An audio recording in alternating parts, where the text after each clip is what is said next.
The soul's fate after physical death. BD number 7490.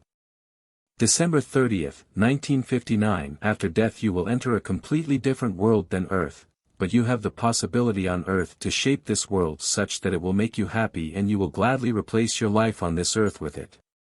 For you can acquire a kingdom of light and beatitude for yourselves if you live an appropriate way of life on Earth, if you readily accomplish your psychological task and gather possessions for the spiritual kingdom.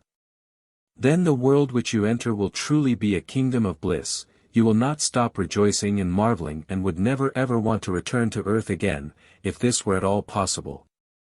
Thus you yourselves create the world which will receive you after the death of your body.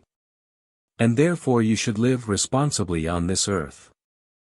For you can also enter a dark and barren kingdom where you will be miserable and which you nevertheless will be unable to leave at will, since your free will aspired to this kingdom while you lived on earth.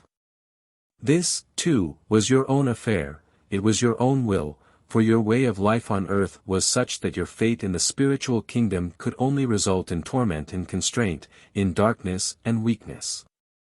Yet either way you will enter a different world, a spiritual kingdom, where all earthly goods will be lost to you, where you will only find what you had spiritually acquired for yourselves on earth.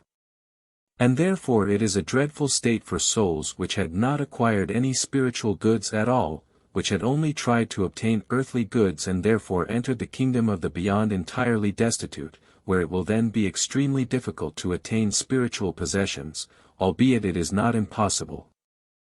For the world they occupy now is comparative to their state of soul.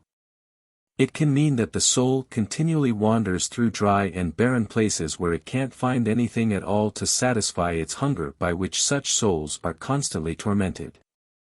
Which can only be satisfied with gifts of love.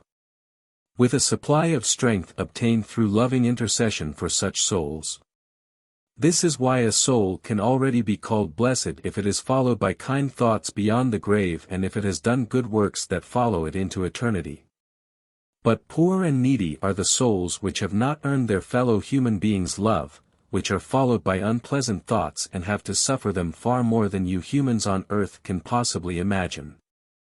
Therefore, always let kind thoughts follow all deceased into eternity, take pity on them and help them find their way out of the first darkness, never leave them alone but often remember them kindly, it will make them feel good and they will experience it as a flow of strength, as a little help on their path of ascent, which they can only travel if this help is granted to them.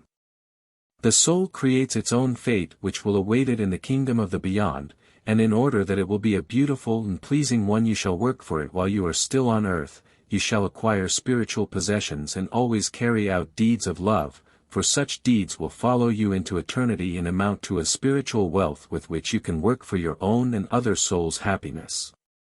With which you can increase your bliss at any time and impart strength to other souls so that they, too, will walk the path of ascent and be able to become blissfully happy one day.